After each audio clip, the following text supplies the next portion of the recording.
almost be live. Live could be happening in just a moment. I think live is happening. I think live has been happening for 7 seconds now. Maybe. And I'd like to welcome everyone here. Ryan, do you have a comment about the infrastructure? Are we doing okay?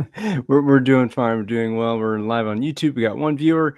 Zoom is going to be back and forth as we go through. People will see my Zoom in the background, so don't be afraid by that. Otherwise, infrastructure is up, and hostess with the mostest. Please continue. I would like to introduce everyone for the first time or again to Rob Wipond, who joined us in December 2023 at a time where a lot of really meaningful things were going on. There's a post up on the Substack right now linking back to that for anyone who wants to go explore that later. There's a link at the bottom of the screen that is our tag page of posts that reference Rob's work. I'm really grateful, Rob, that you could join us. And I want to say a little bit before we start to provide a little bit of context for where we're at. So there are a number of people on this call with us right now that none of this would have been possible without. There is a colleague of ours, Father Jim O'Brien, who was instrumental at that time in December. Rob, I never would have succeeded at getting on that interview with you if it weren't for Father Jim and all of the work he did with our groups. I want to mention Ryan Erickson and the Purple Squirrel Cafe making this infrastructure work when I could not be doing this at all without that assistance. And there are a lot of other people that I could go on and on and on naming who have made it possible for this work to continue and who have made it possible for me to be here on a call, Rob, with you again, because your work is so important to what we do and what we help others learn about in the Intuitive Network. So we get an opportunity to introduce you to more people and for us to bring in more of these community conversations we've been having over the past almost 2 years since we talked last. Yes, thanks for having me. So the first thing that I want to touch on is that we introduced everyone to your work in December 2023, but all kinds of things have happened since 2023. And the first thing that some of us are very curious about is how would you introduce your work now? Do you think it's particularly different? Do you think it's exactly the same? Yeah, there's many ways to answer that. And for people who don't know me, I'm the author of this book, Your Consent is Not Required: The Rise in Psychiatric Detentions, Forced Treatment, and Abusive Guardianships. And yeah, it was published in 2023. And so some things have happened since then, for sure. I've been learning lots, I think. And I want to thank you for inviting me. And I think we talked about last time, but I want to say again, thank you for educating me about some of these issues. Much of the book is full of people's stories who've experienced involuntary commitment in different ways, people from different walks of life. And you educated me about a vast swath of the population that I really had not known anything about. And so, yeah, I'm excited to talk with you more and with other people here who've had some of those kinds of experiences as well. So, yeah, and to answer your question, I mean, off the top, one of the main things I'm noticing is the general lack of interest in media generally, in the mainstream media, really across the board politically in this issue. Like, despite the fact that involuntary commitment is in the news almost every single day, and it's gotten more intense, not less so, since my book came out, there's a striking and very noticeable lack of interest in the actual data, the actual facts, what's really going on, the number of beds out there, the kinds of people that are being affected, despite the fact that I've gone to great lengths. And in some cases, I've had like interviews that have just been never published. Yeah, been invited to submit articles that were never published. Things like that. Like, I know that the mainstream media is somewhat aware that there are journalists out there who are somewhat aware of this. They're not interested. they're really not, because it goes against the dominant narrative. And what I'd say is what's becoming very clear is they're not interested in involuntary commitment. They're interested in homelessness in the sense that they're looking for a way to blame homelessness on homeless people. And as a result of that, one of their targets has become, oh, all these people are crazy. They're all mentally ill, and therefore they're to blame, and we need to take control of their lives. And they're willing to hold this narrative so strongly that they're even willing to spend god-awful amounts of money to lock all these people up, because we know it's far more costly to involuntarily commit people than it is to give free housing and support for people. So it's kind of ridiculous, but yeah, it's a dominant narrative. And I can only say that we're getting greater clarity. I feel I'm getting greater clarity that just they want to believe that it's part of a political narrative that spans left to right and across the middle a lot. And they really don't want to hear things like, hey, involuntary commitment affects a lot of different people in a lot of different ways. Hey, America's involuntarily committing people at higher rates than anyone else in the world almost. And hey, there are far more beds, if you know what to count, if you know where to count, than we had back in the 1950s. We basically got smaller asylums today, very small asylums, but they're functioning in many of the similar ways that the old asylums did. People just don't want to hear that. So anyway, that's one of my biggest learnings, I'd say. I appreciate you describing that. So it feels very precise to me. It reflects the experience of so many people who have slipped beyond the threshold of being able to participate in dialogue, in public media dialogue, in community dialogue. And of course, the Intuitive Network has coordinated to make it possible for all our community members to be in contact in whatever way is possible, for all of us to recognize one another as worthy living beings and say, we don't know the answers. We don't necessarily know what solution is needed, but we're going to bring our hearts together here and we're going to say there's something that can happen. Let's know one another better. Mm-hmm. And then we hear so many stories of people seeking the help for whatever their situation was, a massive variety of different kinds of situations that people are in, and looking for that help in their communities or in the systems that market the helping, and saying, hey, we're being preyed upon in these environments. People are saying, hey, there's something happening here that's really bad. And then, of course, like in the news, in the mainstream, like the usual public media, you will find a lot of people saying, hey, I had a really good experience. This worked really well. I would never have gotten through that time in my life without that particular resource. And that's real. People have life-changing positive experiences in all kinds of helping systems. And if we're erasing the voices of the people who are having truly terrible, horrific experiences in those helping systems, we had better be talking about it and saying, hey, let's come together and think about this and learn from one another about it. And your data points, Rob, in that book, Your Consent is Not Required. It's really like a massive highlight of the history of the Intuitive Network, is us having that book and being able to remember the data points. I think we even talked about this in December 2023, where one of the big issues is that people who experience any kind of trauma, especially severe trauma, people experiencing neurological challenges and any other kind of physiological challenges, any kind of hardship or houselessness or like difficulty, a lot of times it's hard to remember what you need most to remember, and we need a shared memory. And that book provided key data points for our shared memory that we could keep pointing back and saying, Rob knows this is happening. He's talked to all these other people that's happening. We're not just crazy. We're not just in some sort of like self-nightmare. This is happening to so many people, and that's been hugely beneficial to us.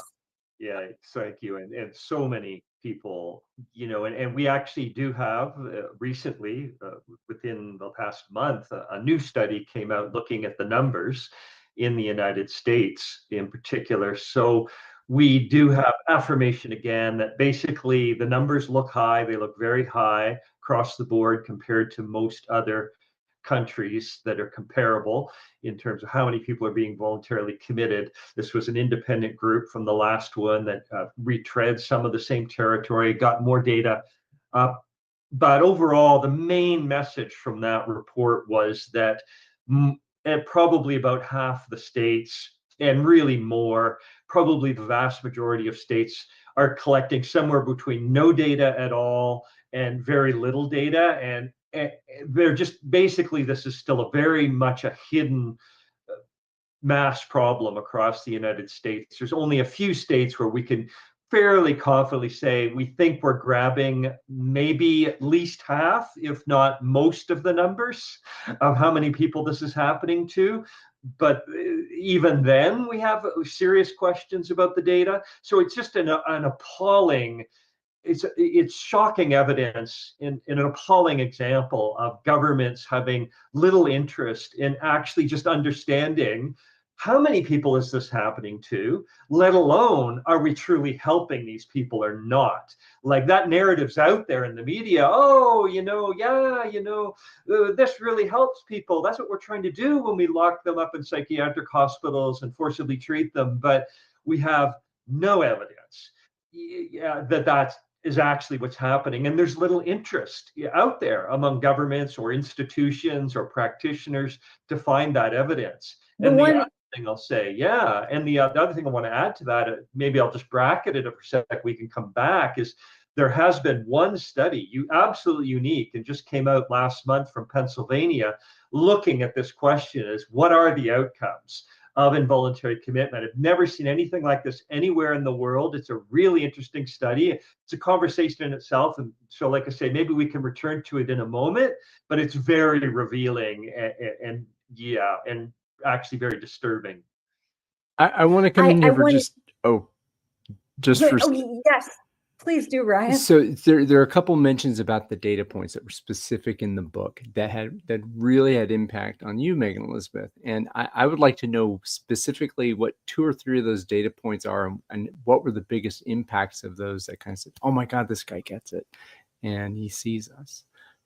You want to ask me or Rob? I would like to ask you what struck you about Rob's work. Well, how about I give the data points first that I think might be relevant? Would that be? That would be a fun game. Yeah.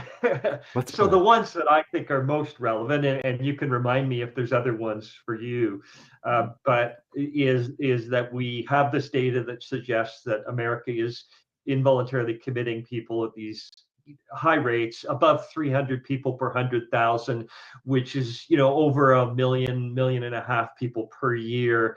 And that's a really low end number. And comparatively, only Canada might compare, but every other Western European country, the UK, is much lower, like half that, quarter that, far lower numbers. So America incarcerates people under mental health laws at a much higher rate than anyone else. The other one, and actually I have far more data about this today than I did with the book, is the number of beds we have. So I was kind of really cobbling things together, and I've still done that, but I managed to actually find data in certain states to kind of back up my thesis, which is that if you start looking at all of the other facilities outside of general hospitals and psychiatric hospitals themselves and general hospital psychiatric wards, you get into secure residential treatment facilities, you get into adult foster homes, you get into group homes, all these other facilities. I've got much more comprehensive list of numbers that I've published in an article on the Mad in America website that's available for anyone to see. And I show there that like in certain states, definitely, particularly I got good data from New York and California, where we have this narrative that we have hardly any beds. And I showed that we have apparently more beds than we had back in the 1950s. So that's much more concrete even than I wrote in the book. So those are the 2 of the pieces. And so, now sure. So I'll bring up my 3 points that interrelate with your points, which yes, exactly. One of them is there's this major push to answer Ryan's question. There's this major push. Ryan, come back. Can you come back? I'm sorry. Yeah. It will help my brain. Okay. Since you asked, and you'll help me like keep my memory where it's supposed to be. I just want to see your pictures so big on the screens. One of the things is that there's this general push to say there isn't enough mental health treatment. There isn't enough mental health treatment. We have to get these people help. At the same time as we have unbelievable numbers of people trying to get help and being harmed when they try to get help, or being turned away when they try to get help. There's a major disconnect there. There are 2 other points, and right now I'm remembering one of them. One of them is, oh, no, I got them. Here we go. Memory, exercise, rehab.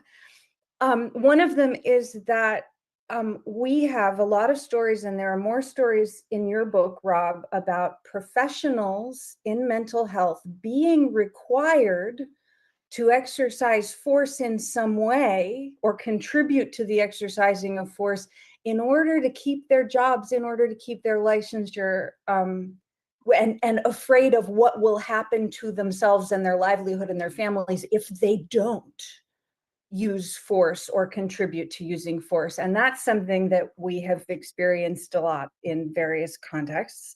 The other thing is that many people don't realize when they look at Rob's data, what we're talking about is a variety of forms of human trafficking. We're looking at the lucrative monetization of populations where the people have their agency taken from them and then represent money being made in a variety of different ways. And some of those ways are very like obviously human trafficking or sex trafficking when you look at the details. And then other versions of it, it takes a while for people to process and realize, wow, a lot of money is being made by hurting all of these people. So I did it. That's 3 points, and I said them all. Yeah, and I think I'll follow up on that last one. It's a really good point. And really, this is one of the things that you sort of got me thinking about and enlightened around, because, we were looking at those extreme cases, and then I started looking at some of the ones in the middle and realizing, yeah, like you could call this human trafficking. A great example of that was the ones that I spoke with the Department of Justice lawyer about some of the cases they were handling were essentially, he called it that. He didn't use the term human trafficking. I think he's called it body brokers, that would deal in humans. And he gave examples of actually these things called partial hospitalization programs, where these body brokers would give kickbacks to people that ran some kind of assisted living facility or a nursing home. And there you would have elderly people with pretty severe dementia. They'd get kind of put in a van and taken down to the hospital for the day. The hospital would then pretend to be treating them and just be billing Medicare and Medicaid, for all these treatments they weren't really giving, and kind of keep these people locked up for the day and then send them back home at night. And this was like this bizarre form of human trafficking and profiting from these bodies, essentially. And they were ultimately busted, and some people went to jail, but a lot of them didn't even go to jail. They just moved on to another facility. These practitioners that were orchestrating this whole thing very knowledgeably, like very deliberately. And yeah, so that's an example of the kind of thing we've seen. And interestingly, those kind of cases, when they're very explicit, do get a little attention in the mainstream media. We saw this year that Acadia Healthcare, the second biggest private psychiatric hospital chain in the United States, had settled with the Department of Justice. And the New York Times did a series of stories and podcasts and whatnot about like fraudulent incarcerations, people who did not meet the criteria to be incarcerated under mental health laws, but apparently were just being incarcerated in order for the company to make profit off of it. And they ultimately settled for about $20 million with the Department of Justice for having done this in a number of states in a suite of institutions. Yeah. And one thing I want to circle back a bit to what we were talking about earlier is that, like, yes, we're noticing that there are very powerful, very visible interests in the world who don't want to talk about these things. And in the Intuitive Network especially, we're experiencing an ongoing, increasing flood of people who are encountering these problems in their lives. They typically cannot communicate about it to others.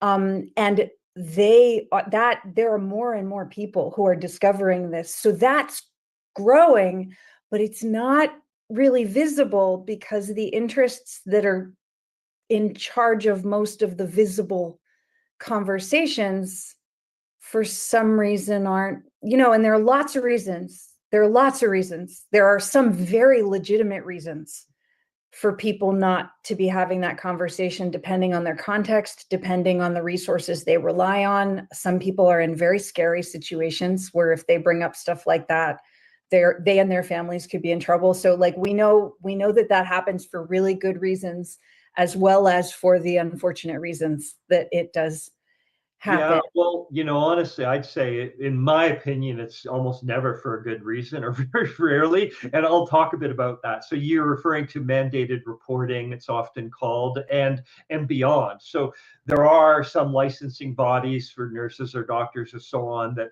basically require, although there's some real wiggle room there that we should talk about more culturally, but essentially the idea is that it started with, if you're trying to deal with child abuse or something, so a child may be being abused, and if you learn about that, you're required to report it to the police. And I think most of us would think that would be a proper instance of this, but it's expanded vastly beyond that now to anybody who's supposedly posing some sort of danger to themselves or others. And in the mental health arena, that becomes a very broad and flexible set of ideas, so that essentially if they think you might be endangering yourself because they think you're kind of behaving in a kind of crazy way, and you might end up, because we live in a dangerous society, you might be in a dangerous situation, then that person may feel compelled to report you to the police, and the police will come and take you to a psychiatric hospital, lock you up,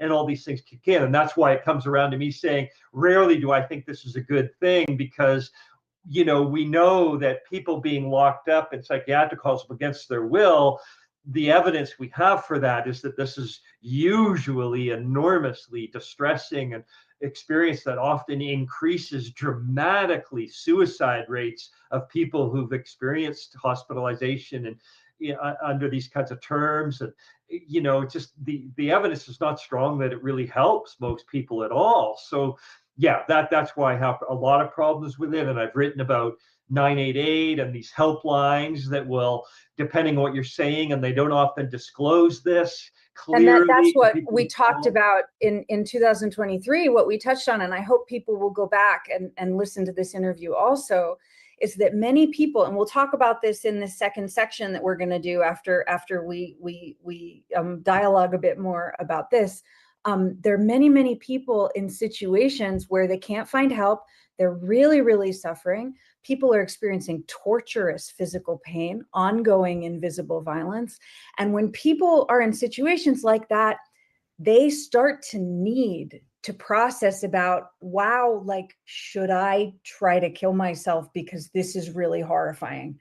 And just to need to talk about it, not even being suicidal necessarily, not even wanting to do it necessarily, but needing to talk about it and reaching out to people who seem like they're just going to be caring humans who have been restricted into certain rules that they have to follow, where you just bring up how something feels, or that you have to kind of think, like, shouldn't a living being who's in this situation and can't get out, shouldn't that living being kill themselves? Like, this is horrifying that this is going on. We need to talk about it with somebody. And those people are then too frequently swept in to these automatic, you're a danger to yourself or others, when they're just having a normal, natural human process about, holy moly, this stuff is really going on. So I've got some points I want to make about that too after more of us talk together. But that's a really important part of this, is that a huge number of people that aren't suicidal at all. Oh yeah, just want to talk about it. Exactly. And I think it's one of the, very distressing that this is going on. And I just met someone the other day here where I live who told me that story. And basically the practitioner who finally, after years and years of extreme suffering on her part, physically unable to get out of bed at all at times and whatnot, she finally got diagnosed with a very rare genetic problem that was causing a toxification problem in your body. And the doctor who finally diagnosed it has basically said to her, I'm amazed that you never got locked up in a psychiatric hospital, because that's usually what happens to people with conditions that doctors struggle to diagnose, right? And so, it's rampant. And not only that, right, but we have abundant evidence. Like there's been the American Association of Emergency Physicians put out a position statement acknowledging this problem themselves, saying really it's rampant that people are checking into emergency rooms of hospitals with a wide spectrum of physical illness, in a lot of cases where these things are readily diagnosable, but they're not even being tested. They're just being basically labeled with a mental illness of some kind and get thrown into a situation where they may be then forced to take a very toxic psychiatric drug that makes all of their problems worse, and they're traumatized by it, and they're not getting any help with the original thing that they really had as a complaint, And now we have this diagnosis. You may know more about it than I do. I think it's functional neurological syndrome, or something they call it. They have a new diagnosis out there that psychiatry's created to try to capture all of those people all over again, right? To say, oh, if you've got a disease that we can't diagnose as medical doctors, this is now a specific psychiatric label we're going to give you for that, right? Extremely dangerous approach to this whole thing. And you see them defending it in social media. And, I just think, gosh, can't we just accept that sometimes people have conditions that are maybe not easy to diagnose? And that doesn't mean they have an invisible mental health condition, causing this. So, I what you're saying totally. It's a widespread problem, And that we would have to really be listening to individuals. We would have to really be saying, hey, what do you feel in your body? What do you feel is happening? We would have to learn from individuals, and that's unfortunately mostly not what is being professionally rewarded. It's not professionally rewarded a lot of the time. I would like to make some space for the next maybe 10 minutes if we could all talk more together. And then I'm like, how did we even think that we could fit this into two-hour sessions? I have way more notes than we're ever gonna get through. Rob, can we invite you back again maybe soon? I would be so grateful. Others would be so grateful, and we'll just cover the points as we do. Because I want to make it possible for more people to join the conversation, and I'm bringing in so many points from the community where there's no way for people to join us in real time, and even when they really, really want to. So if we can keep doing that, I'll pause. I'm like, it's such a good experience to get to talk about this with you, and I'm so grateful that you were available to do this. Thank you. And likewise. And I'll look forward to bring some other folks in if they have any questions or things they want to share, because it's great to be able to really delve into these issues together. All right, Johanna, I think that's your cue to open up your camera if you can. And Kim as well, maybe Tina too. I don't know if you're allowed to. Oh no, I don't. I disallowed that. So now everyone who is here, if they wish, they can open their cameras. So Megan Elizabeth, Rob, buckle up. You're gonna see some video here in a second. Or maybe.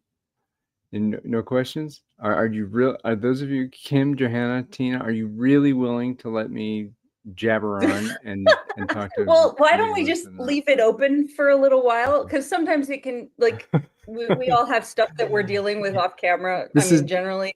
I know. This is not an imposition, even though I made it sound like it. This is an invitation.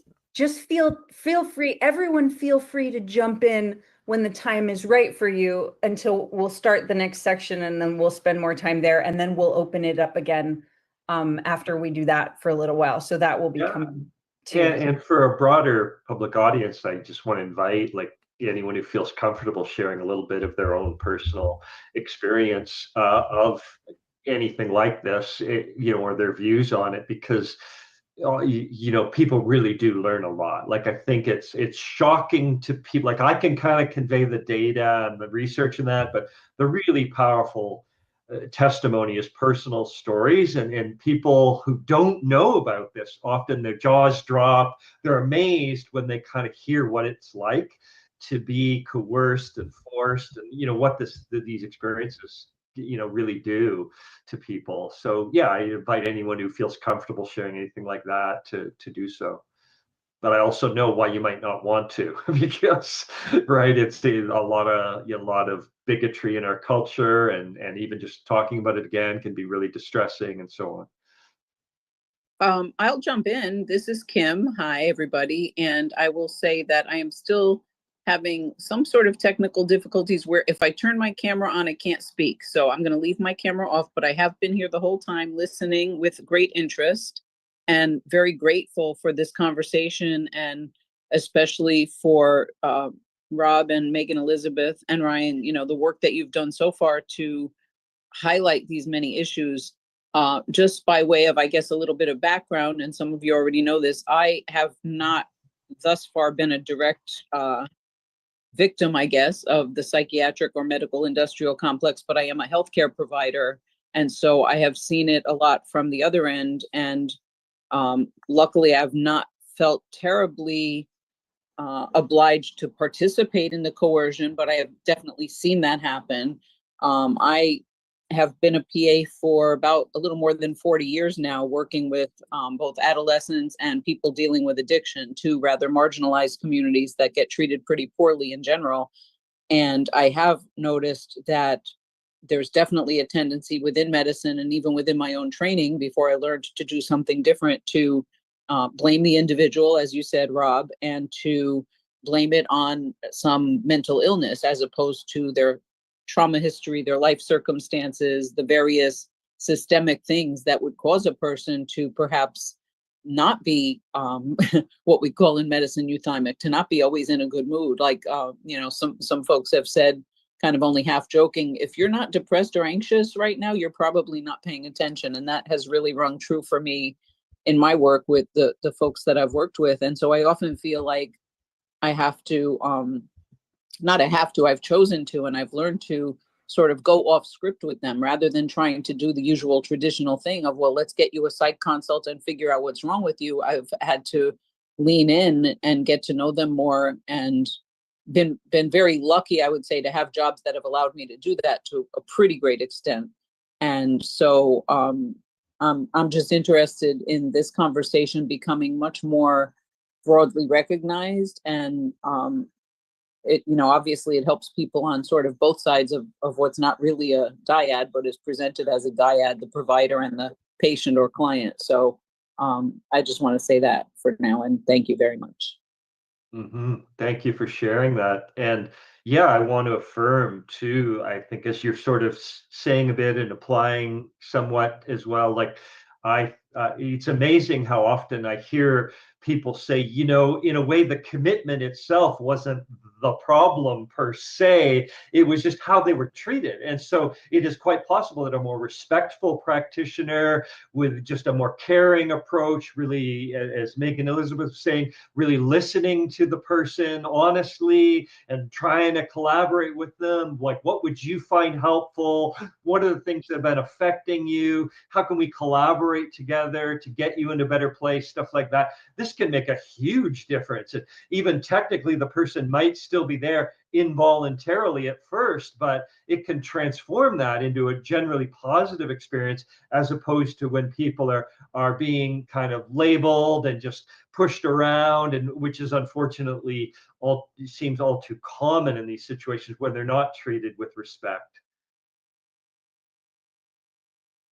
It always brings up a lot for me. The one of the reasons I'm so wanting to thank people every time we manage to do something like this is because this is some of the hardest stuff for me to talk about. This is some of the stuff that has been the most hardcore traumatic experiences in my life personally, and in the lives of people I really care about, and in the lives of people who right now are going through some part of this where we haven't found support for them yet. We haven't found resources to get to them yet, mainly because every time we try to have the conversation, we're having to confront how many people have no idea about any of this, and it's completely new territory, so that we have to like define our terms and lay out the context to a great extent before we can even get anywhere, so that I could say something like, you know, I was involuntarily held in a facility where I was trying to tell them about the sex trafficking going on in my communities, and they didn't believe anything I said. They weren't interested in that. And the others in that facility, they were being I mean, we talked about it. They were being cycled over and over again into the facility and back out onto the street, and into the facility and back out onto the street. And so they put on an involuntary hold every time, and threatened if they tried to express themselves in order to get information out. Because of course, when you're going through really extreme trauma, sometimes the only way you can communicate is intensely. But if people aren't trained to understand what that intensity is, and they mischaracterize it as you just being difficult, or as you just not wanting to be calm and pleasant, like you're trying to communicate something that is physically excruciatingly painful to try to communicate. And most people are doing this through some level of neurological injury or other physiological injury that they've dealt with. They're across the board, they're mostly mischaracterized. And so the information doesn't get through at all. And I'm really lucky to be alive after the various contact points I've had with that part of the universe. Yeah, one of the biggest problems we see out there is, especially if people come in with a mix of issues, like more than one issue too, right? Like maybe they do have a mainstream diagnosed physical issue that causes some sorts of debilitation or pain or something. But on the other hand, they might have one that they believe, is affecting them, but that the doctors tend not to believe is real, and they may share information about both of these, and then suddenly they don't take the first one seriously.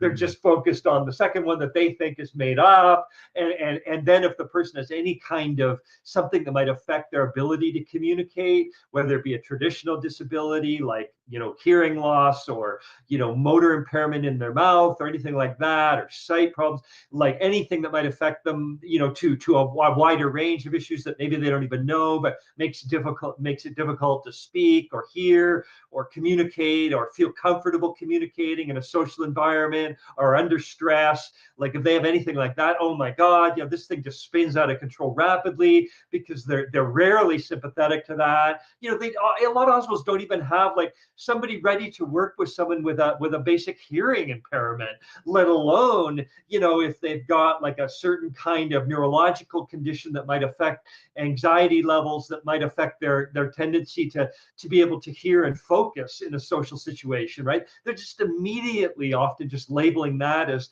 a psychiatric condition, and then things spin out from there. And so like this is a huge problem that is just it's barely on the radar from what I've seen among practitioners and institutions, in terms of how do we deal with people with complex issues, some of which are definitely real and some we don't know and could be affected by any number of things, and they just don't have a plan in place for that. It's very, very problematic. The facility and capability of most mainstream medical practitioners to handle complex comorbidities is just it's inexcusable, and it's just rampant, and it is this old adage, or maybe it's not that old, but this is not. You don't believe what you see what you believe. If you're theoretically prepared to have this such skill in dispensing psychotropics or some kinds of medication that could potentially, if you're not aware of some other kind of neurological toxin damage or anything like that, could exacerbate that, I'm guessing. And they have no idea. Or, on the other side, like I said, just hearing that, institutionalizing someone who presents as, borderline personality or whatever the DSM says they present as, right? So the intake folk, I would imagine in the mental health care system, oh, where are you pegged? Okay, you're pegged here. You're in my office because you have this disorder that I need to find out how to intervene and find out the right interventionist to fix this one thing about you, because that's all I know, and have no clue or ability to understand from a multidisciplinary, holistic perspective who this human being is and what are they experiencing, right? So what I'm hearing again out of this conversation, in one way, it really depresses me about the lack of faith I have in the institutional establishments to be able to interact and show that sense of understanding.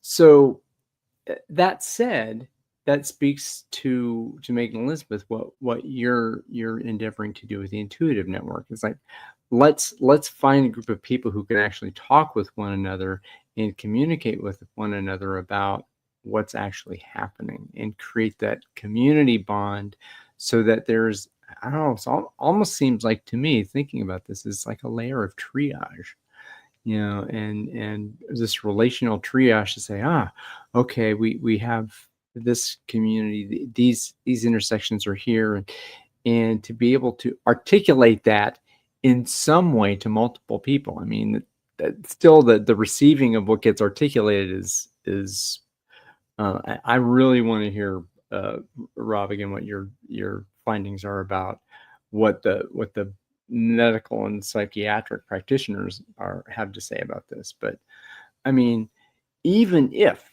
someone who is in the invisible state, in the intuitive network, is able to articulate very, very explicitly, and it's not heard and it's not understood, I mean, what on earth?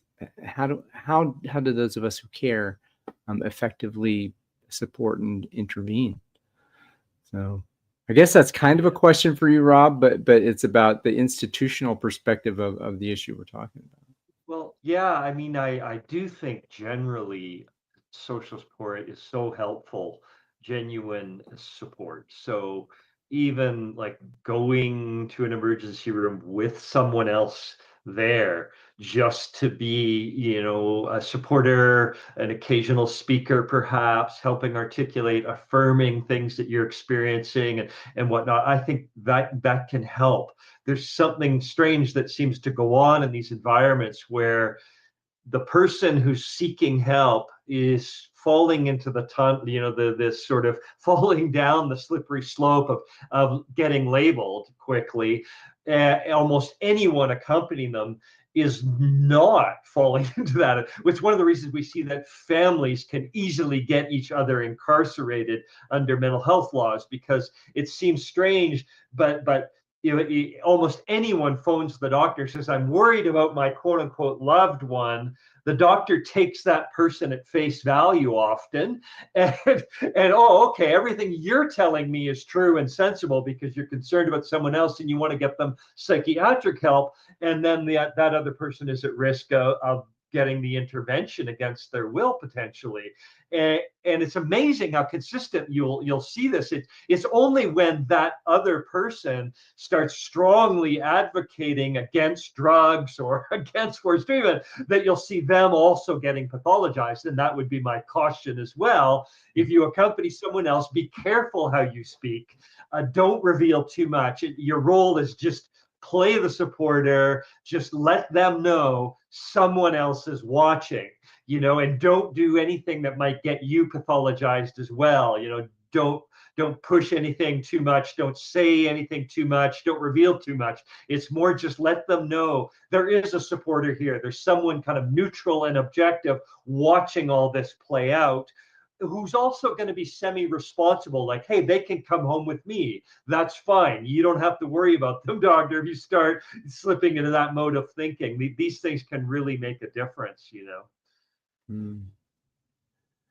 Don't worry, you're not going to get sued if you let this person walk out the door.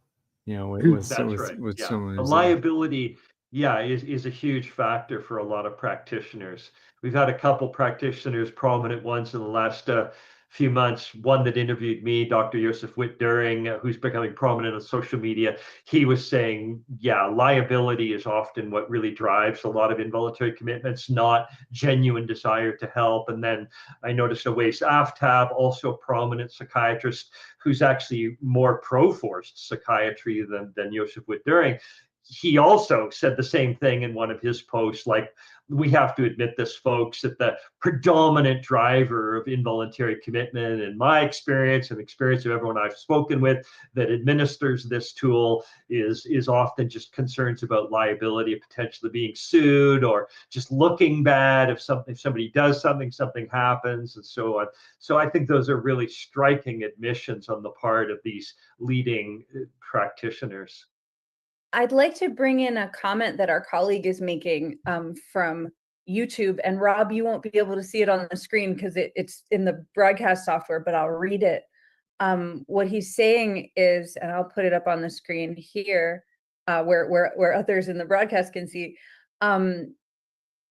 He says, another aspect many people encounter, dynamic health problems related to what's called social determinants of health, including where money and access is a factor, and life direction and sense making, like where people need to find like what is right for them and what do they need. And he's also saying, if I can hit this button correctly, there we go. He says, and also situations generally where more figuring out is needed than therapy sessions or hotlines can address. More community engagement, more collaborative strategy in figuring out solutions is needed, and therapy doesn't do that, and hotlines don't do that. Not really, not typically. And he says, and a lot of this is spilling into AI chats lately, which is a whole topic in itself, and that's something that I wanted to bring up too. So AI is getting highlighted for people having psychotic episodes as a result of engaging too much in certain ways. But then what we're noticing that in some people's conversations on AI tool sets, the AI is now saying, hey, it sounds like you have this going on. And it sounds like you have this going on, and wow, does it look a lot like it's a step toward what I told you, Rob, when we talked before you published your book. One of the things that we were talking about, I don't know what year that was, when we were first in contact, when I was called Max, and I'm called Megan Elizabeth now, and a lot has happened.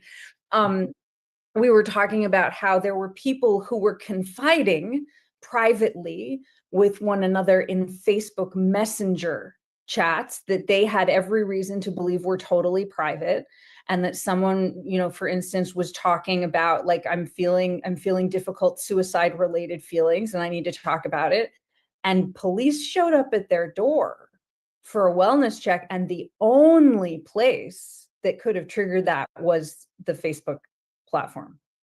And so people started saying, hey, this is not private the way you think, and we don't know why or how this happened, but it did happen in at least one specific case. And when I saw some of the AI chats that I'm mentioning here, and that our colleague is pointing to in some versions of, it looks to me like there's a next step there, where if you confide something in AI, it might trigger a process that results in a wellness check showing up at your house, which many of our most invisibly and violently intersectionalized community members know could be a death sentence, even if many people think that that's not a big deal. It's just a way to help.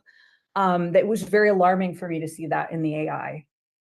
So Yeah. I'm really grateful for those comments. Thank you. Yeah, they're And great Justin's comments. Yeah, yeah. Thank you for that, contributor. Yeah, all of that absolutely is true. And just on the I think it's in the news today. I had researched this just a little while ago, and yeah, almost all of the AI chat tools out there already have a policy in place to do exactly what you're describing, just as Facebook has had it in place for years, and most social media do. So they're tracking, with algorithms actively who's talking about suicide or things like that, and then it will be reported to police, and police will show up for a wellness check. And this has happened to a lot of people. And now I recently discovered that most of the chat tools have a function like that already in place. And the reason it's in the news today is because the CEO at ChatGPT said, yeah, we may start doing it as well, because that for so I'm so sorry to interrupt you. I'm having an explosive moment. So you know this specifically, that they have this written into policies. Mm-hmm, yeah, a lot of them do already. And yeah, and now only ChatGPT was one of the only major ones that was not doing it, did not have a policy in place. Now there's a human level usually, so the algorithm will usually report it, and then there'll be some human intervention for most of them that would review it and decide whether or not they're going to contact authorities. At least that's what these policies would lead you to believe. But yeah, it's pretty widespread. There's really nowhere secret in our culture anymore, except the privacy we allow each other in offline environments like that. That it's really sad and extremely destructive. I think that we're creating this culture where people are going to increasingly have to hide their feelings. It's the exact opposite of what mental health professionals say they want. And yet they're the ones that are helping push it. In this case, I mean, what's happened is with ChatGPT, I guess I'm just basing this on a news report I read today, so I don't know a lot about it. But essentially, it sounds like a lawsuit against them had said that a young person had essentially been guided, even encouraged a bit by the AI tool to kill himself, and did kill himself. Like, was telling, oh yeah, if you tried this method, that would really work well, and stuff like this. And so the parents are now suing ChatGPT for that. And in that context, the CEO was saying, yeah, we may have to visit this, and suggesting that they may institute a policy. Wait, can I I wasn't expecting you come in with like specific information like that, Rob, specifically about that. I was like, this is a new thing, and we're like, wow, this could happen. And okay, so you've advanced my understanding quite a bit. I'd like to provide a little more context. Also, when you're done, Megan Elizabeth, we do have a comment from Johanna that we wanted to bring in. Oh, well, what should we do? Go ahead first. I will hold the phone dear to my heart, and make sure Johanna's comment gets put in here after you're done. Thank you. Okay, so I'll try to keep my context very brief.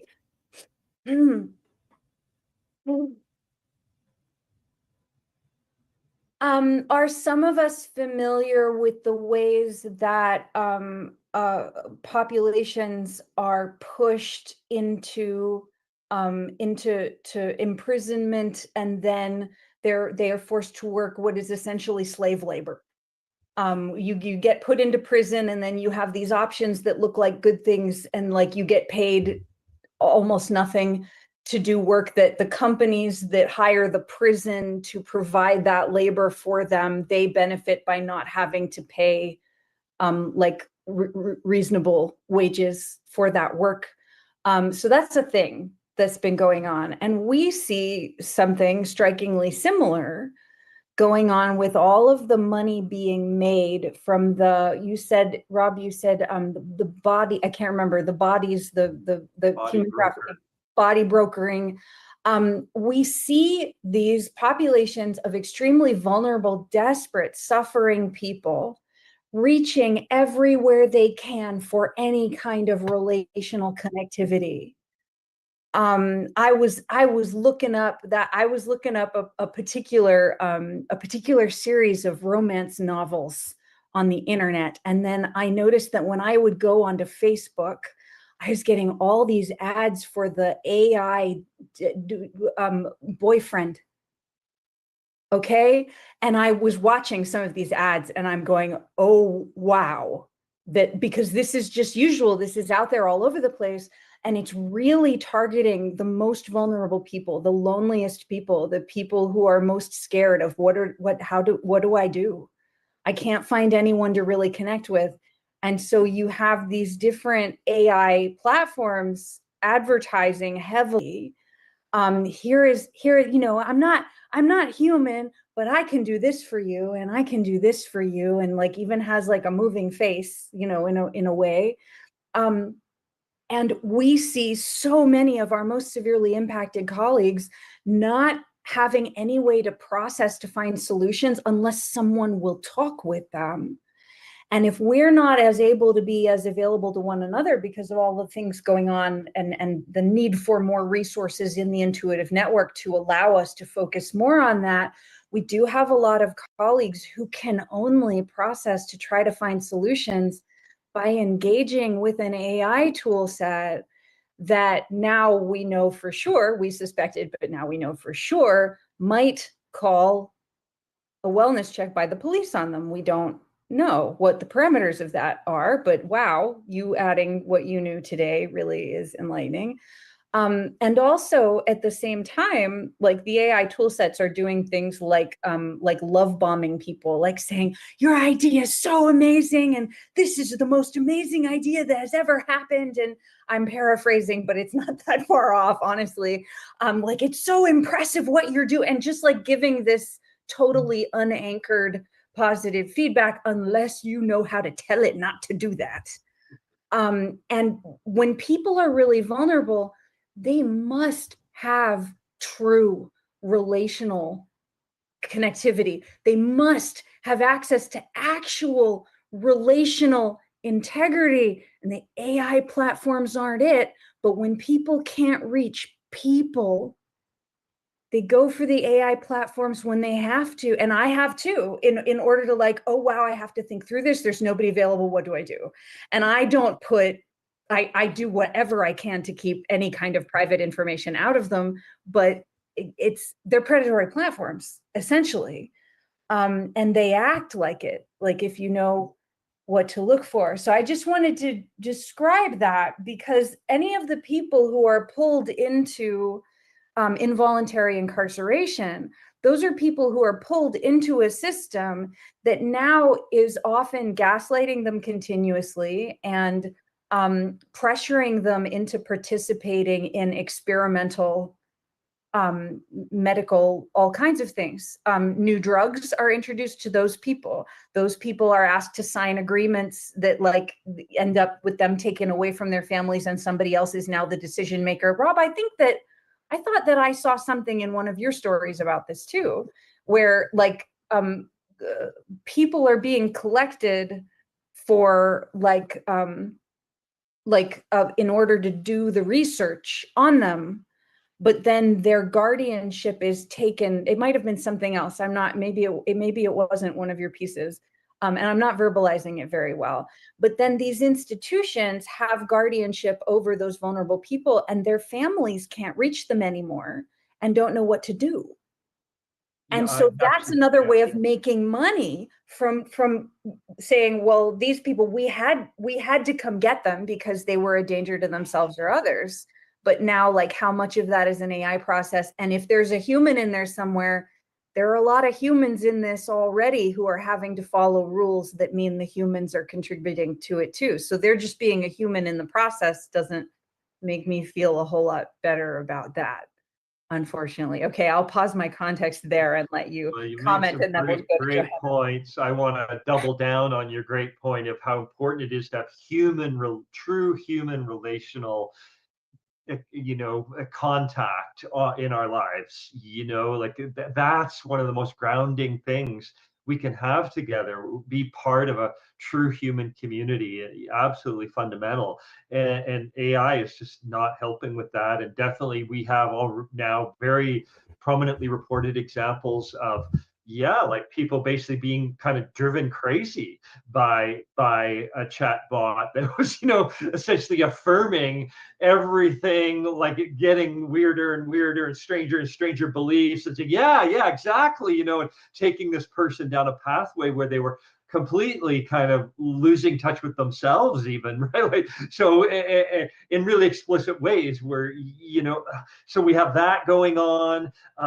I got to say, like, we now know that already 988 is using AI in this way, like as many online therapy things are. Like, you might sign up and they'll say it's a person, but often through a lot of it, you're actually getting an AI bot that's corresponding with you, and the person may only wade in at certain points in these chats and so on. And we have a legislator test this in the US where this woman called 988 because she'd heard about this and basically was trying to interact with a human, and she could tell she wasn't, and so she kept escalating what she was saying, and finally the only a wellness check was triggered and the police showed up, and she said, luckily for her, they believed her. She said, I'm a legislator, I'm testing this, get out of here. And so they didn't lock her up, but she was outraged, and this hit the news and everything else. And she's saying, like, if a person calls 988, like, they should get a human, not a bot, and what is this doing? So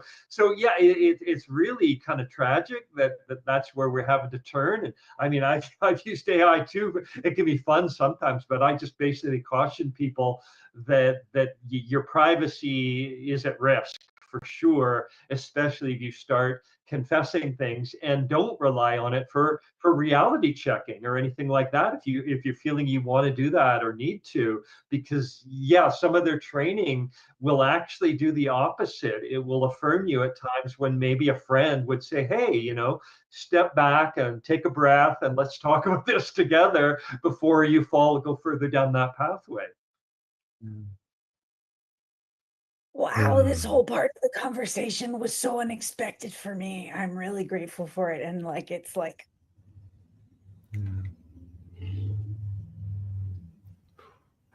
Well, thank goodness for good friends. Thank you all for being here. well, speaking of good friends, and to allow you a moment to breathe, Megan Elizabeth, Johanna has a comment. I think it's more a comment in here. Thank you all for speaking these things into the world. I'm having both tech issues, sorry about that, and such rushes of intensity from preparing to speak up about what's happening for me. The thousands of monthly dollars the state is spending on care for me, that isn't helping me address the actual problems I'm facing. I'm still shocked and confused when these well-meaning people do not actually hear what I'm saying and respond appropriately, humanely. Also, how many barriers there are to talking about this both in local community spaces and publicly, which I both want to do and fear doing. I end up only truly connecting with other disabled folks, and our resources and social capital are severely limited. Where I'm not able to be compliant with social norms, or it is dangerous for me to do so, people run away. Also, I didn't grow up disabled, so I have huge contrast for the before and after. Now I know that survivors know themselves and what they need. If we can listen carefully, we can help. Well, thank you, Johanna, for bringing that in. Yeah, thank you. Yeah, powerful. Yeah. And, what can I say, to just follow up, like, I affirm it, right? That there's lots of other people in that situation. We have evidence base that it's happening out there. And we can relate to that kind of situation and that problem. Yeah. And I guess, that as well as anyone, Joanna, because you, in your case, as you said, have the before and after too, to kind of experience what can happen in that closure. And it's so tragic. And I guess I'm not more sure if we're going to talk about it today or maybe in a future discussion, but some of this community development work I do, we kind of run into this as well. Just like the importance that, like, having a relationship with practitioners is not relationship. Like, as much as we like to mimic that, and occasionally, if you have a very friendly relationship with a practitioner, it can seem like that. But if you're still paying them, or they're getting paid to have that relationship with you, it's not real, and it starts to distort things. Like, that's one of the things I think I do with some people, because many of the people that I might have had as a source over time, they might become a bit of a pal, and we'll talk occasionally. And one of the things I do is like, I yell at them when I'm upset. Or I say, you're being an idiot, or whatever, like a friend might do at times. And I think it's a good thing. It's a healthy thing, that because it's like, if I was a paid practitioner, right, I wouldn't be allowed to just kind of be frustrated and admit it. Like, what you're saying isn't making sense to me right now, or what, I don't have time. And then they learn also to treat me that way, right? To be a true friend and go, yeah, if we give things to each other that are supportive and helpful and understanding and honesty, that's beneficial for both of us, and that's great, and that's better than a fake relationship, right? And you just can't replicate that. If I'm being paid or you're being paid to have the conversation, it's totally different, and you'll monitor and control your, if you're a licensed practitioner of some kind, of course, you're paid to withhold things, and even though a person might appreciate that, they're not criticizing me right now, maybe sometimes that is, I need my friend to go, Rob, you're sounding really arrogant right now, or whatever it is, and I'm like, oh, sorry, whatever it might be, to challenge you, and to actually be human and make mistakes, and ask for your grace, and establish trust. I mean, Megan Elizabeth, this is relational integrity, right? That's really what you talk about. That also, there are real stakes in the relationship. Yeah, Megan Elizabeth, Yes. I'm not sure your audio is getting to YouTube. So could you go? What? I'm not sure. Could you go over there? I'll check it. Could you go over to StreamYard and unmute yourself just to make sure? I'm gonna talk and I'm gonna test it. Okay. Sorry, Rob. I tested it myself. I'm like, all this juice that Megan Elizabeth is bringing is not coming. And we do have another recording, so yeah, we have it. We have it, but those who are experiencing us live may not be experiencing the song of you. YouTube is getting my voice, and I have checked Rob's and I have checked yours at various junctures. So we know that, and I think I may even have been able to check Kim's possibly. So I think we're okay. All right. Forget I said anything. Can I interject now and you see if you're getting my voice now? This is Kim again. Yeah, So, Kim, keep talking for a moment, and then sure. I'll let you know after.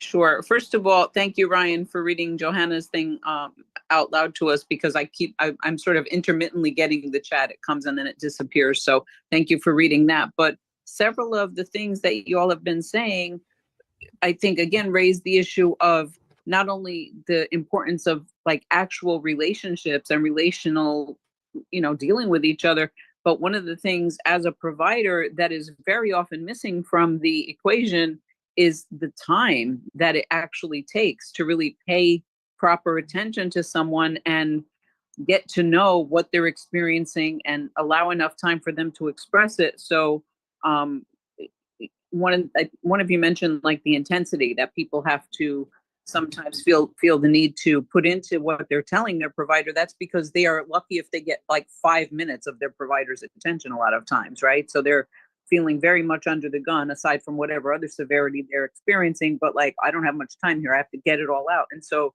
that intensity might be actually falsely increased by the fact that they feel like they're not getting the time or attention that they need. And as was said before, these are complex issues and more figuring out is needed. So I mean, one of the things that I love about the Intuitive Network and the things that I've been learning there and from Megan Elizabeth and the others is that, none of these things are quick and easy. If they were quick and easy, maybe we'd already be doing them. But it is very nuanced. It is very complex. And we need to really be able to give the time to each other to get to know one another. And again, I can't speak to the inpatient experience, thankfully, because I've always kept myself out of there. I think that's not a place I want to be because it sounds even worse than what I'm experiencing in outpatient medicine. But I also think that, Rob, I found it interesting that you were mentioning the difference between one's friends who hopefully can be honest with each other and maybe call them out when is needed, and not always just treat them with kid gloves, and paid professionals who, quote unquote, can't do that.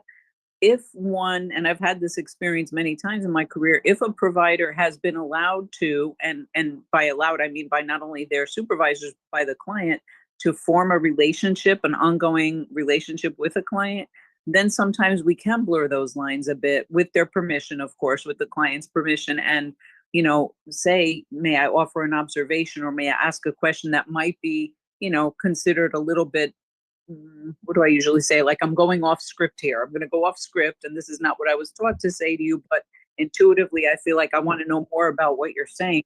And that's when the really good encounters happen, is when we're able to do that. And one of the things, aside from what I mentioned before, one of the other very unfortunate things I've noticed in the past maybe 10 years or so of my career is that the business model has completely taken over medical practice, to the point where productivity and how many clients or patients you can see in a session is way more important to all the people in charge than the quality of the encounters. And that is terrible. That is an awful, awful thing that's happening. Providers are unhappy with it. Clients are obviously being shortchanged.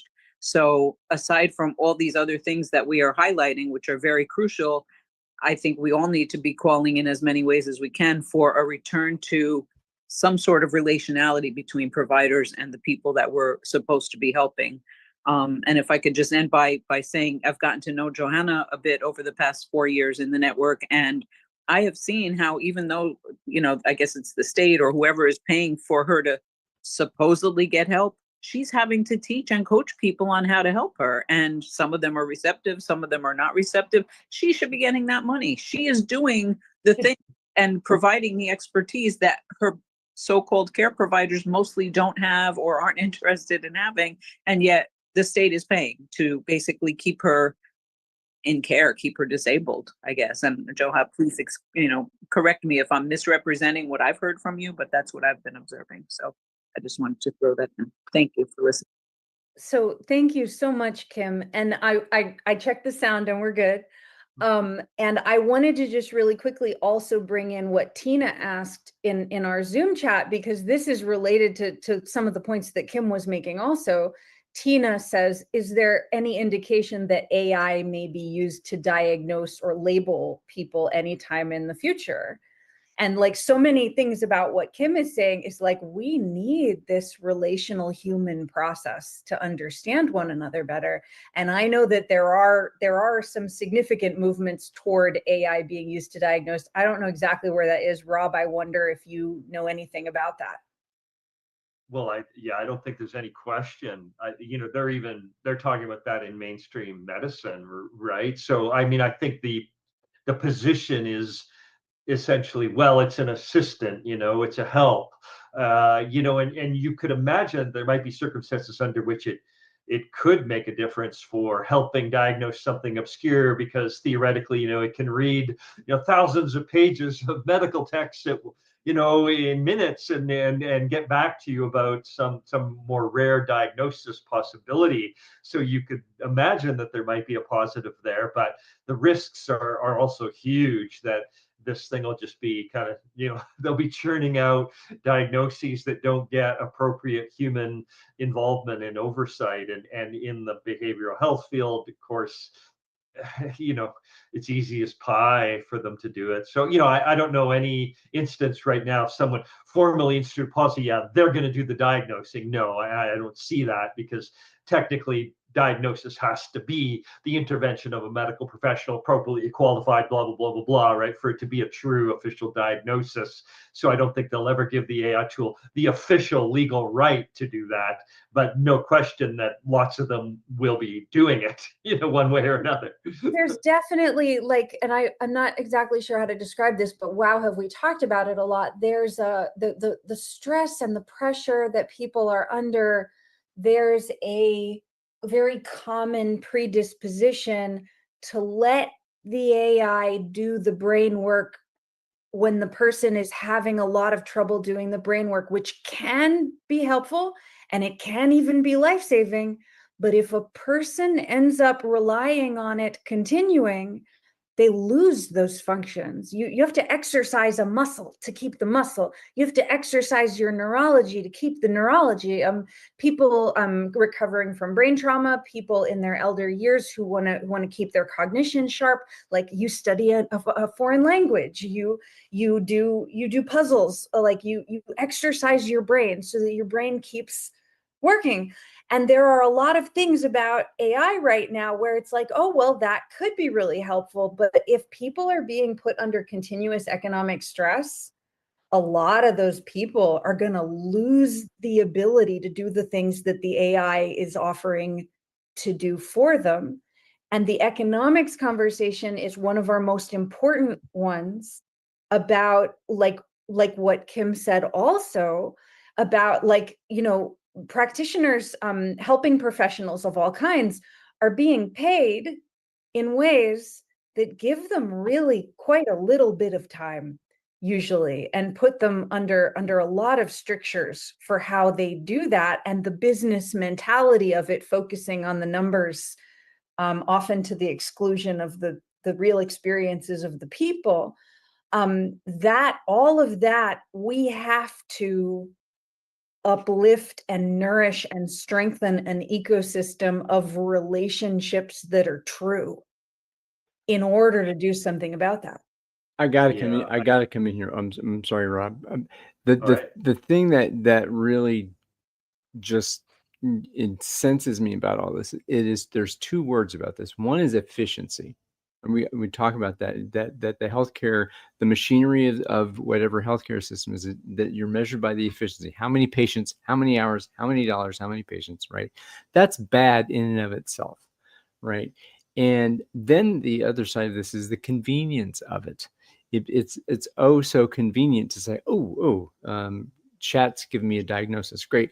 The human's there, but it's convenient. Now I'm, because of the measurement being there is great. It's efficient. In the traditional in frame, when treating stuff that's in the diagnostical statistical menu or that's in the insurance code book, I mean that those are okay, great. We can do that. But then when you're talking about people who have these inordinately complex intersections, that the more inefficient you are, the more effective you are with those kinds of that, because wandering through these conversations and making mistakes and wondering what and observing and doing that kind of stuff, it takes time.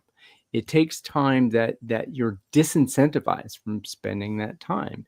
And it's convenient just to say, oh, all right, well, I'm sorry, but you need to be committed. I'm gonna involuntarily commit you because it's convenient for me. It's convenient for me. And it is not, it is, I'm sorry, it's efficient, it's convenient. See ya. And they Yeah. don't know how many people that kills. They don't know how many families are destroyed by that decision because they're not being heard from. We had to create our own public media platform because those conversations aren't happening pretty much anywhere else.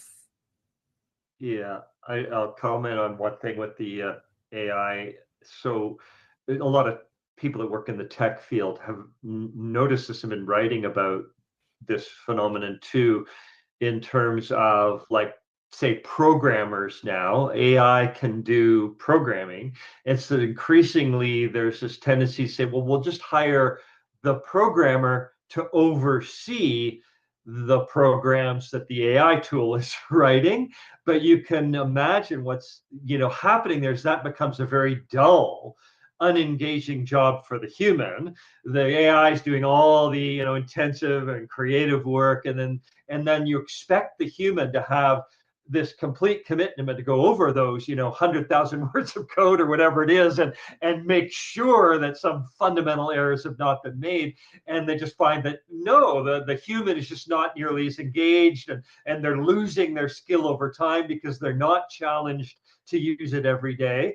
And so, yeah, like basically what humans are becoming overseers of the AI, and at the same time are losing the skill set that's going to allow them to be good overseers. And particularly in the mental health field, this is super dangerous, right? Because there's really no standard to measure it against, even, right, at the outset. So most of the diagnostic terms that we have, labels that we have poor reliability and zero validity to begin with. And so you get an AI slapping the label on there. Yeah, like how can the humans not agree? Because there's really nothing to test it against to say, well, no, it's wrong. And so, yeah, I really think this will be in future an increasingly common thing, and exactly what Ryan was just talking about, people getting diagnosed that way by themselves or by an online therapy tool or quote therapist or whatever, and that this thing just gets rubber stamped by some human who's only half paying attention along the way, and suddenly you get this diagnosis, and then there'll be no way to fact check it because there isn't really that tool in the same way it might exist. Like, does the person have cancer or not? We can reality test that and discover, oh, the AI tool is frequently wrong. We better do something about this. In behavioral health care, you don't have that kind of a test. So yeah, you're hooped if this starts happening. So yeah. We can talk for AI is like crazy. I just want to also weigh back in on this shocking thing. I don't even know if it's really connected, but I didn't want to leave it. Was Joanna talking about the amount of money being spent on her? So not only the sort of questionable levels of oversight, but the kind and the amounts of money being involved. What a terrible way to run that system. And as Ryan was also saying, that really peers, people who've been through this experience should be getting that money directly, both to help others, but train practitioners, and ultimately even just to simply help deal with their own lives, right? If like oftentimes people are going to be better handlers, maybe with just a little supportive decision making in some cases with people who are struggling maybe more than another, right? But supportive rather than controlling. So like, I mean, that you take an antipsychotic drug alone, often these injections are $1,500 a month. What could a person do if they could apply that to housing and food, right? In a lower cost city, perhaps, right? And or to do the kind of help that they would find helpful apart from this drug, but instead they're often being forced to take an antipsychotic injection against their will at this extreme cost. And that's just that piece of the puzzle. It's ridiculous the amounts of money that are going into that kind of care when people are saying, I don't even want that kind of care. I mean, if they're seeking it and finding it beneficial, I agree. Let's try to provide that, right? But if they're not, gosh, let's not force it on them. So I'm totally blown away by all of this. So I'm going to make a few short notes, and then I want to bring in Johanna's comment. Johanna made another comment in the Zoom chat. Ryan, could you read it again like you did before? Absolutely. I want to say a few things first. So we have about 20 minutes to go in the broadcast, and I'm laughing because we were like, how are we gonna, like, can we fill 4 hours of time if we meet with Rob twice? And I'm like, no, like, Rob, can we have, okay, we've got 2 sessions scheduled, can we have 3 more or 4?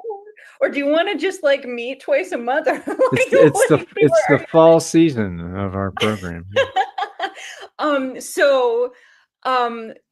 Our plan, I think, is changing, and I'm just gonna, after we talk about the comment that Johanna just made right here, I think I'd just like us to touch on some of these other sections we have, and then in future broadcast sessions, then we'll just keep going if that works with whoever can join us, and however we can schedule that. And Rob, whatever you need in terms of your availability, I don't want to assume, because I know that you have a lot going on. And clearly we have way more than two 2-hour sessions worth of conversations that we urgently want to have.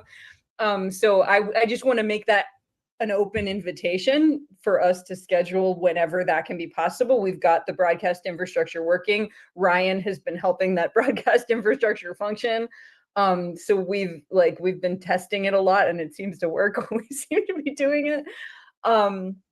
So I'm not going to try to move us through more of our list of subjects. I'll just touch on them in the remaining minutes of the program after we talk about Johanna's comment here. Does that sound good to everybody? Don't put him on the Okay. spot or anything. That's me begging Rob Wipond to please join us on Intuitive Public TV whenever he feels moved to do so. You're on record. Happy to chat, Mona. Wonderful. Okay, Johanna's comment. I came across a new phrasing recently: relational rationality. We talk already about relational integrity a lot in the Intuitive Network. A related idea? What could that framing add to what is emergent? I'm thinking about this in relation to AI as well. And I want to notice together that there are some meta-relational AI experiments happening, as well as all the nefarious and or disabling shite. Yeah. In terms of rationality, what is rational in relationship building? And is it devoid of what is most human and what is most life honoring? Or is to be rational to be most life honoring? Is to be rational to always be increasing our relational integrity and our basis for trust in one another and our sharing of care and respect with one another? Is that rational? I think there are a lot of different ways the word rational has been used, right? Yeah, no, and I really like the term you introduced earlier, relational integrity with stakes. That's really captures, I think, something more human. About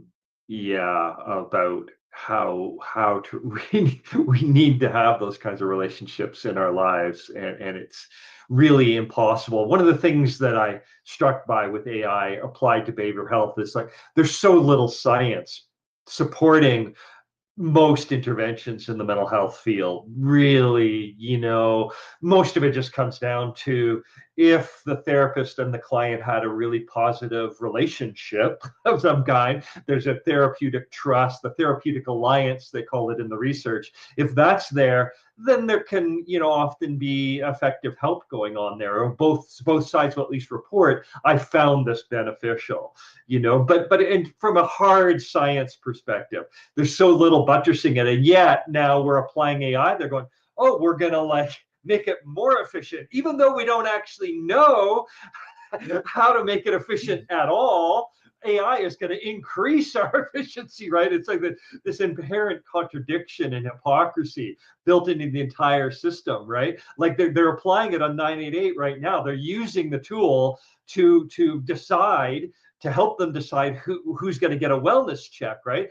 And the point of that, why that's problematic, is it's really a free-for-all right now, right? There's no science to how those decisions are being made. And so it's going to be even more chaotic with an AI tool applied there, not less so, but you'll see these people somehow going in this roundabout way, trying to rationalize that thinking. And yeah, it's just crazy to me. I for one do not want any of my relationships rationalized at all. Exactly. I mean the thing and then again, of the many understandings of the word rational, it's just there's a ratio, right? It's either there's a defined ratio between two things, or there is a mystery, right? The irrational numbers, that, I mean, we're all about the mystery. I mean, and maybe you can measure, the golden mean, what the whatever it is, the joints on your fingers are applied in. But no. All this measurability, it's a ruse, I think. I mean, it's useful for dead things, but it is as you talked about, and Rob, about that even the most educated and most learned and experienced practitioners, still there's uncertainty and there's subjectivity around the diagnostic frameworks, and it takes understanding, it takes time, it does not take efficiency. And rationality, to me, and again, Johanna, please, if there's an articulation of that definition that refutes me, I welcome it. But man alive, this, why measure my humanity? And that some things don't deserve to be understood. Some things just deserve to be witnessed and held in awe and given love. So.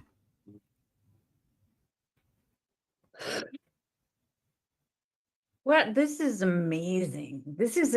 It's so hard for me to do this. It's so hard for me to get here. It's so, like, if you understood what it took me to show up here and do this, and please then compare, like, that vague imagining that you have about how hardcore it is for me to get here, with the massive amount of nourishment, the massive amount of regenerative living energy resourcing that is in this conversation. When people are able to gather together and just be with this together and notice how we feel and notice how we have a collaborative dialogue about it, there are emergent subjects that come up, and then, like, we get to explore them, and it's really life-giving for the body. It really restores physical function. It's the only way that I'm functioning, because this is such a meaningful collective conversation. The more we have these kinds of conversations, the more we are giving that physical strength and vitality to people who are deprived of it because they're deprived of the conversations. And that's why we needed a public media platform. And that's why it's a life and death consideration for us to keep the broadcast infrastructure working. So that we can do this at any opportunity we have. So I'll read through some of these points, and we can riff a little before we close up for the day. These sections that I have here, we want Rob I'll just keep going through these points when we're able to meet, when we're able to broadcast together. Whenever that can be possible, we'll just sort of keep moving through it, if that works for you, and we can talk about the logistics of that more off camera. So these are the remaining points in my notes that we were planning for 2 sessions. There's no way that we're going to cover all of them in 2 sessions. We want to talk about the intersections of your work that are influenced by effects of the things that cause neuropsychiatric symptoms that usually are not taken into consideration, like toxic exposure, environmental contaminants, physiological sensitivities, neurological injury in many ways. There's a multi-factor concussion epidemic that we have been noticing more and more, where a massive number of people have unrecognized, undiagnosed, untreated concussion injuries that are then, all of these things are then said, oh, they have this inexplicable, this is a mental illness of some kind, and we don't really know why, but that's what's happening, instead of the real issues being addressed, which means that a predatory interest can put poisons into a community and sweep a whole lot of people into forced incarceration just by doing that. So that's something we talk a lot about in terms of psychiatrization and human trafficking pathways, because your work has brought so much clarity and specific data points to us about that. there are conversations that we want to have a lot more deeply with you in terms of like the solutions that we discover when we really listen to the people who are impacted, especially those who are severely impacted, that instead of locking them up, mischaracterizing them, and monetizing or commoditizing them, that there are actually really powerful steps we can all take together so that a lot of these problems wouldn't even exist if we were just leaning in and building relationships with one another in that way. And Rob, I wanted to talk with you more about this right away in December 2023, and a series of events meant that that was not possible at that time. But you were telling us some about the different kinds of community building that you were doing, and we've never gotten to talk more about that. And I'm so excited to talk more about that. I'd like to ask you more what you see needs most to happen. We want to know more about solutions that you're feeling moved toward, and solutions that you're working with now or want to be working with, what you're aiming toward, what are you aspiring to be able to do? What do you want to see happen? What do you want communities to gather support for? And we really want and need to see your work supported on the basis of everything we've seen and how highly leverageable that has been for the safety and well-being of all those we care about. Like, how do we flow resources in to support this work in whatever way allows it to continue and deepen and expand? So those are generally my remaining points, although I certainly have a lot more. You got 12 minutes, 12 minutes to answer all of those. I didn't hear a question there, so shall we just move on? I don't want to put you on the spot. I have a bad habit of saying to a person in a public broadcast, "Oh, please, would you come back?" And then being like, I should have asked them privately and not in the public broadcast. I noticed Joanna did submit a follow-up comment that I wanted, because I didn't quite actually understand the original comment there. So I'm interested in this. And yeah, one thing I'll say, I'm not sure I'm still fully understanding it, but around the concept of rationality, an interesting thing I saw many years ago was this, it was actually called like philosophical therapy.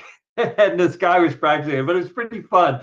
And what it was is it was just kind of what we're talking about, like someone who, though, was heavily experienced in kind of philosophical ideas and theories, was a philosopher, and then would talk with you about your life and your troubles based on that, and using rational thinking as a tool for problem solving in oneself and in one's life. And this kind of, the true notion of rationality when it was originally kind of conceived, right? That this very sober, very grounded approach to saying, can we think this through together?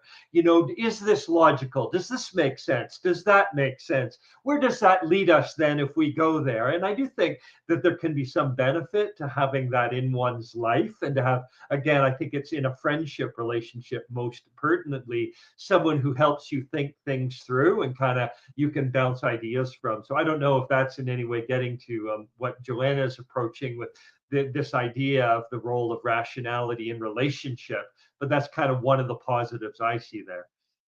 I'd like to read what she wrote also for people who listen and aren't able to see. I put it up on the broadcast screen. Oh, yeah, sorry, I should have done that. Oh, no worries. What Joha says is, I have mixed responses to the term and idea of rationality. The person who was talking about it, I think, was seeking something akin to using good logic, perhaps a kind of sobriety.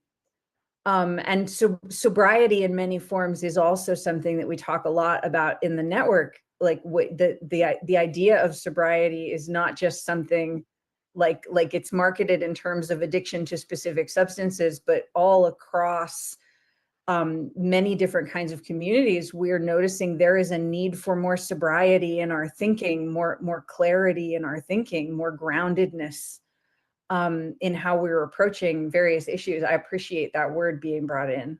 Yeah, totally. And I think oftentimes when people are, a person might be escalating into a crisis, which I think could get them locked up, or even they're in the midst of the process, I'll notice that that's a feature that's leaving them, is the ability to kind of, something that they usually have in spades, right? An ability to kind of step back and question themselves, even just in a sober way, like, okay, is my particular interpretation of what's happening here correct and accurate? And I think just that question alone can have enormous sobering and positive effects on a person, even if they conclude, yeah, I think I am actually thinking about this correctly. Often just the process of questioning, it can bring them to the point of understanding, oh, but I can kind of see why maybe the other person isn't connecting with me right now and isn't seeing it, now that I've kind of thought it through in my new way. Or even, okay, yeah, now I'm not even sure myself, and therefore why am I expecting them to be sure? Things like this, because often what's happening I see in these involuntary commitment situations is like people going at loggerheads. One side saying you're insane and we need to lock you up, and the other one going, no, I'm totally not, and you're completely wrong. And I think often if they just kind of could talk, they'd go, okay, yeah, everybody's a little bit crazy and a little bit not, and can we talk this through together and figure out a solution to whatever is happening. I'd like to mention briefly also that in these situations, many times when a professional with power is instituting things a particular way, often they are being rewarded for doing that by having things that they are essentially addicted to an economic level of being able to access certain ways of lifestyle. That there are a lot of things that people end up with when they have power and privilege, that because they are not able to find a truer grounded sobriety in their thinking, because they are so attached to what they receive for doing things in a particular way, that we need that kind of sobriety coming in to conversations too. And it's important to see that going on, even with people who seem like, well, they don't have any troubles like that, they seem to be doing great. Often there is some issue like that going on, often invisibly. Oh, absolutely. And that's one of the things that bothers me about all this so much too, is like, whoever you turn the lens on, it's not hard to start finding fault in people's lives, or faults in their thinking, or, craziness, in their behaviors. It's a matter of who, and often, like you're saying, you've got somebody in a position of power who's paid to turn the lens on someone else and not on themselves, right? And then that pattern over time repeated, and that person can completely disconnect from any kind of sobriety. I think, this is what I see a lot. There's a remarkable lack of self-reflection happening in the psychiatric field in particular. I'm really struck by it at times where I'm just, looking at a psychiatrist going like, are you like questioning yourself at all here? Like, where do you get this arrogance of your capacity to assess someone else in this with just a few little cobbled together tools they learned at school? Like, it's just, to me, yeah, it's one of those things that drives me crazy. And people are having so many different life experiences, people in every walk of life, people who have been through things that they've never been able to reveal to anyone else, people who are dealing with criminal activity or exploitative activity in their professional environments or in their community environments, where, anywhere you look, there's something that's stressing people out that they're having to figure out. And when we anchor that relational integrity, when we say, hey, I want to be with the body of the ecosystem, like, what are we all really experiencing and how can we really know one another? That's when we find solutions. And without that, we get really cut off from solutions. So it's just another reason I'm really grateful for these conversations. So we have like 2 minutes or 3 minutes. So right now your list of topics is really just a teaser, a preamble for the next conversation. Right. Unless there's anything in particular you wanted to touch on before we go, I guess. I want to say out loud for those who are listening instead of watching, Rob, if you would say everything you can think of about how people can find you and your book, and your website and your Substack. Let's talk about that for the final few minutes here. Sure. Yeah, I'm the most active right now on Substack with a column called Psych Force Report. So feel free to come there and subscribe for free. And yeah, that's where I'm kind of trying to do more regular updates on these issues. My book is available anywhere you can order books or buy books usually. And yeah, my website's just my name, robwipond.com. But as I said, most is happening through Psych Force Report right now. I tend to be most active in social media on Twitter/X, just because that's where most interaction seems to occur for me. I'm a little bit on Facebook and some other places, but yeah, so I'm out there and people can reach me directly through my website. That's a good contact form there, as well as my email address if they want to share and ask some questions directly personally. I'm often available for that. Thank you so much. All right. Well, Megan Elizabeth, do you want to hop over to StreamYard with me and have a little bit of post chat and then come back to Zoom? Want to do that? I don't even think my brain can figure out how to do it. I think if we try to do it, I'm gonna push something and like something horrible is gonna go. All right. I'm holding it together. Well, I will say goodbye to you in the room, and I'll be back in a moment. So. Okay, but do we need to be? But there's this thing that happened. Do we have to be quiet? No, you don't. I'll mute you. No. No. You know, you have that, but there's a button. We've been working this out. There's this whole tech thing going on. I have the power. All right. You will see me back on Zoom in a moment. Okay. So have we gone non-live now?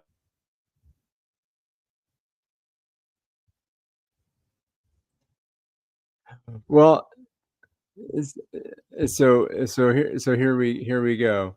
I'm muted in Zoom right now, and I can hear Megan Elizabeth in the background, and you can't hear her on YouTube, but it's pretty fun. So thank you all for coming here to the Purple Squirrel Cafe and the Intuitive Public TV and all other channels. So we will see you when you become purple again.